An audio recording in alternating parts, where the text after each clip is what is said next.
6 years ago, I traveled to my hometown of Winnipeg, Manitoba in search for a nostalgic sugary kids soda. Ever since, the elusive Caribbean chubby drink has had a resurgence of sorts. In fact, lots of grocery stores carry them now, which I'm guessing has something to do with their company, SM Jaleel, reaching their 100th anniversary this year. Now, when I made that Chubby Quest video in 2019, many told me they enjoyed the travel vlog vibe it had. Recently, I went back to Winnipeg to visit family, and my sister happened to pick up some chubby drinks there, so I decided as a result to make a sort of spiritual successor to that with my new footage. I mean, I thought it would be a fun idea, why not? Sure, this has very little to do with Chubby itself, but hey, the presence is there. And I do have a little new information to share about Chubby in general, so stay tuned for that, but for now, let's move on to day 1. So on this trip we've got me, my wife Nazia, parents, sister, and brother-in-law. Y'all, do you hear that? That's a fly in the electric trap. I hate flies. So first things first, we drove to the Toronto airport to get ready for our flight. And then, check out this sign by the entrance. Feels so passive-aggressive. Like you expect this kind of dialogue for advertising a sandwich, like, bacon? We got it! Baggage? We charge for that. Here's a nice recording I got of our takeoff.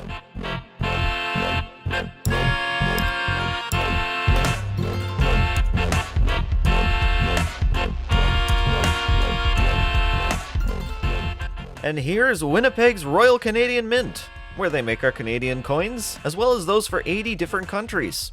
We drove by and I took this picture, but we ran out of time to actually go there. Our Airbnb was quite far, and there's a lot of things we gotta do here.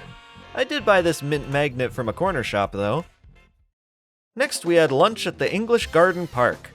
My intention the last time I came to Winnipeg was not to explore the sights, so actually embracing it this time, taking in the scenery and all that, it was a remarkable experience. You know, wildlife's always been close to my heart, and after spending a few days in Winnipeg, I can see where that comes from. Not that you're gonna see a bison crossing city streets, but there are rabbits everywhere. You can't step outside without seeing a crow, too. This is one of the few things I actually remember from living here. Later in the day, we checked into our Airbnb. It was cozy, though the stairs were a bit freaky. I mean, look at this. Should you slip, that's it. You're done. Now on to day 2. It sure doesn't take long in Winnipeg to discover the fondness of animals here. If there isn't a cat staring through the neighbor's window, there's bound to be a "Beware of Dog" sign somewhere. Which is probably a method of protection, and perhaps rightfully so, as, well, Winnipeg is, after all, the violent crime capital of Canada. I'm now remembering something I forgot to mention in my 2019 video. We were sitting at a red light, and 4 dudes wearing black hoodies suddenly crossed between the cars holding baseball bats. These guys were on a mission, I tell ya. Crazy stuff, all legit. I do feel Winnipeg's status has molded the culture a bit here. Though from experience, the people themselves tend to be friendlier by comparison with what I'm used to in Ontario. Those friendly Manitoba license plates don't lie. I guess the people here know what they're dealing with. If you're used to all the chaos, it probably doesn't bother you as much. The majority of homes here have surrounding fences, so that probably helps. Anyways, today my parents were out dealing with other matters, so we had a lot of time to ourselves. We spent it by exploring the city on foot. In particular, we wanted to see some familiar childhood sights, like the Chicken Delight my dad worked at a long time ago. Dang, they cook up some good chicken. Nazia wasn't a fan of the poutine though. She usually loves poutine, so that was unfortunate. Chicken Delight is based in Winnipeg, with more locations throughout Manitoba. That's pretty much the extent of their modern business, so no hard feelings if you haven't heard of it. Interestingly enough, Chicken Delight was first established in the US state of Illinois in 1952. Without going too far down this rabbit hole, it seems like KFC provided some heavy competition for them. Ultimately, the chain was purchased by a Winnipeg entrepreneur in the late 60s. And now it's our thing, mostly. There are 6 in the New York metro area for some reason. But yeah, it's crazy to think that Chicken Delight predates KFC, if only by a few months. Something we got a few times during our trip was 7-Eleven's Lychee Lemonade Slurpee, which must have rolled out around the time we started our trip. Give it a try if you get the chance. Here's a picture I took next to our old house. My sister and I used to climb this dome as kids. Really can't believe it's still here. Let's check out that Value Village we used to visit. I do remember this iconic blue entrance, but that's about as far as my memory goes with this one. It's a really big value village, but it's pretty much exactly as you'd expect otherwise. I wanted to get a Winnipeg-related shirt, and I managed to find this Jets local hockey team tee. Always liked that logo. Next, we met up with my parents and went to see some other sights, like another one of Winnipeg's many beautiful parks. You know, after this, Nazia admitted she didn't want to come back home, and neither did I. Too bad it's so cold during the winter here. Lovely weather during the summer, though. My dad caught a frog. Frog. Hi, sweet baby. Oh my goodness! Did you get him? Oh my goodness! He got him! Oh, Papa, let it go. Froggy! Hi, sweetie. Oh. Where the water is. Here's some goofy playground thing where once you start spinning, it's hard to stop. Oh! Oh It's just a no! point where you can't stop. Oh gosh! Woo. Eh? Right? Oh man, I'm busy. Once you get Okay. going. And here is the Burger Place. A small, hot, often crowded restaurant with some amazing burgers. Despite forgetting this place existed as well, once I went inside, it all came flooding back to me. The burger I got was awesome. The meat just falls apart in your mouth. Here comes a sweet street cat. Friendly street cat. Aren't you sweet? Hi. Hi. Love. You're so sweet.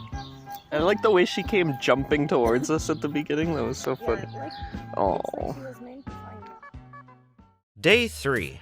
It's our last day to explore Winnipeg, which hadn't quite dawned on me yet. Anyways, I woke up to find this guy crawling on our bedsheet. I think he's a click bug. Click beetle. He was just climbing up our bed for some reason. I guess probably because the window was left open a couple times. As per typical, me and Nazia went out for a morning walk, where I managed to find the Serious Sam 2 circular saw just sitting by the road. A construction worker shortly after picked it up. I'm just surprised he left it there with a can of gas like, here you go! Then it was off to St. Vital Park for a quick nick. It was nice. We enjoyed my sister's contribution of chubby drinks. Yes, cream soda chubby is the worst flavor, but she didn't know that, so commendable all the same. To fit the tradition of a chubby quest, let's take a moment during this lovely picnic to talk about this special soda. You've probably been wondering, what is it I like so much about it? For me, it's actually more than the unique bottle design, funny character, and personal nostalgia. Chubby soda has a variety of sweet flavors, with a prominent taste that sticks to your mouth for a while, almost making it feel like you're drinking candy. Yeah, with that said, don't make an unhealthy habit of it. Perhaps my favorite thing about chubby soda is the way it sort of fizzes in your mouth like Pop Rocks, but without the popping effect. When you drink a typical carbonated soda, you can recognize the presence of bubbles, but not really the case with Chubby. The bubbles are very small. Now, whether that's a good sign or not, I can speak for it being a very uplifting drink to have on occasion. It also happens to be perfect for mixed drinks, just putting that out there. I've recently discovered something about Chubby that's changed over the years. See here, an empty bottle from my 2019 video, and here's one of their latest 100th anniversary bottles. The colors on the label are a bit different, and now the roller coaster has speed trails. But okay, that's just surface level stuff. How about the nutritional info? This flavor used to have 26 grams of sugar, however now it has just 15. Could it be due to, wait, sweetened with sucralose? Aw man, I knew it tasted different. No more cane sugar. Like many drinks now, it uses Splenda, 33 milligrams of it. Splenda always leaves this weird aftertaste in my mouth, and now Chubby does too. They did use some Splenda in the 2019 bottle, an undetermined amount of it, but I suspect the cane sugar balanced that out. In regards to the actual taste, as far as I can recall, it's close enough. Granted, I can't directly compare them, but either way, the absence of cane sugar is missed. Anyways, we're still at the park here, and I got a few neat shots of planes coming into land. Even a Hercules. Alright.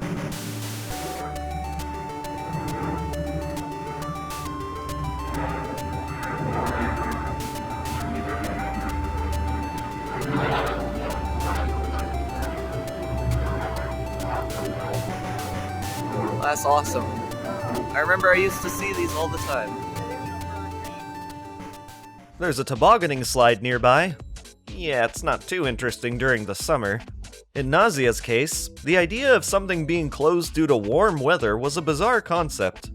Here I managed to get a video of this woodpecker. I saw a few of these in Winnipeg, which was cool because I've only seen a handful my entire life. And we're off again. Between drives, I got a short clip of the Golf Dome's exterior. Haven't been in that place for over 20 years. Can't remember much, but I do recall it was an awesome indoor mini-golf attraction. Now the plan is to see a bison. Why?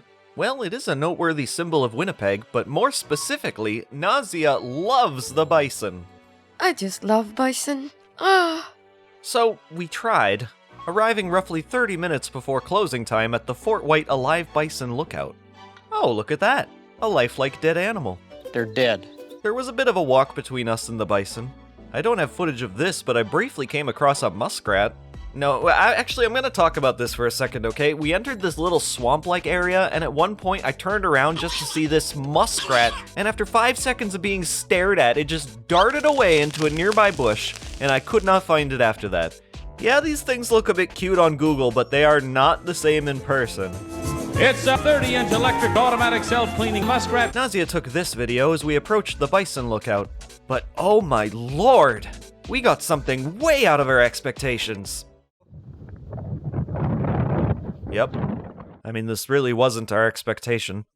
We walked up further to find what's probably the actual lookout point, and that was something. In a sense, it was neat to have this layer of authenticity. I mean, it is pretty much a wild bison herd being protected by the park. But frankly, I found the other nearby attractions more interesting. I'm going inside this teepee!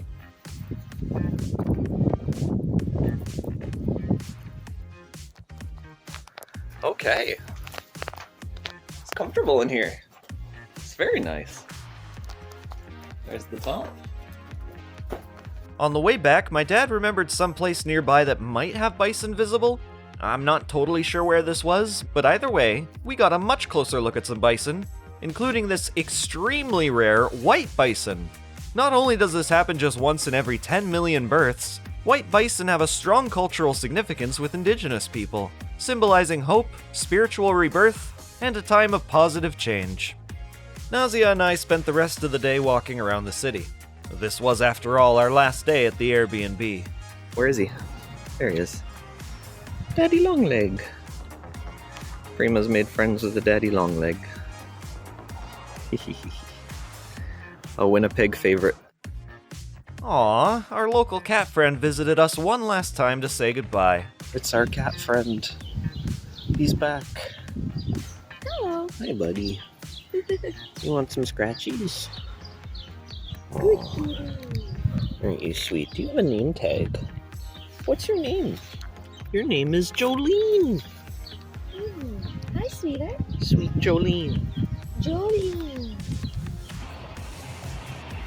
I swear there are bunnies everywhere in Winnipeg. They're just literally everywhere, and they freeze. Like, they just freeze. And then you start walking up to them, you get really close, they walk away, but they don't really care that much. See? Like, it took me getting up to here for it to even really care. Funny bunny. We spent the rest of our night nearby the Winnipeg airport. Managed to get some pretty cool shots of plane landings, including this one.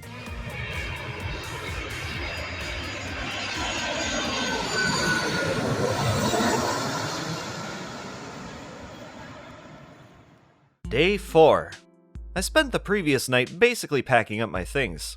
Oh yeah, check this out, a 12.5-cent ticket for the Toronto Transit Commission. This was just passed down to me by a grandparent. I have no idea how old this is, but old enough for half cents to be a thing. Alright, checkout time is 10 a.m., so we gotta get moving. But I think there's enough time for one more walk. As we were staying at this Airbnb, the end of the back road was being worked on. I saw them demolish and rebuild an entire section of pavement, completely finished, in less than 4 days. Something like this in my city would take a month at least. We're reaching the true end of our trip now. The plan was basically to spend a couple hours at the airport, which is kinda boring, so I just started taking pictures of stuff. Like this plane arriving, taken shortly after it first became visible to the human eye. Oh, and this. You know, come to think of it, there was a recognizably strong sense of patriotism for Canada in Winnipeg. There's some form of a Canadian flag in every other neighbor's yard. Only some of them were green. It's inspiring to see, honestly, especially during these uncertain times. Yeah, the only photo evidence I have on me is a rabbit with "Beware of Dog" sign, and there's a Canadian flag waving behind a fence. Anyways, I'm still sitting at this airport. You want a montage or something?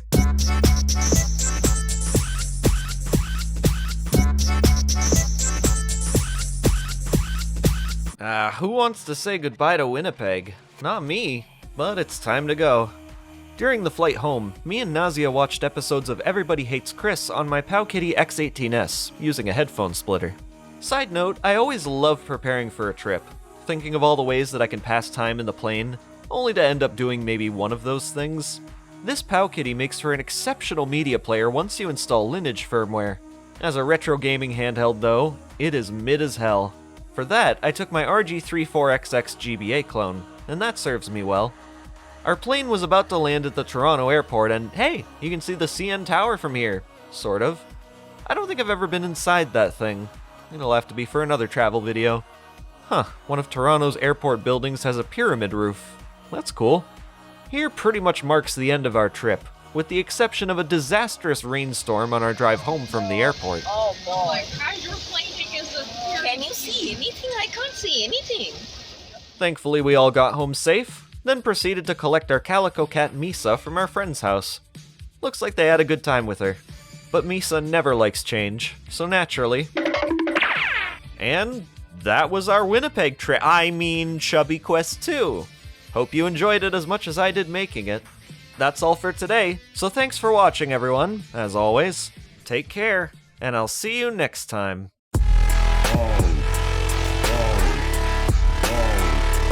Yeah!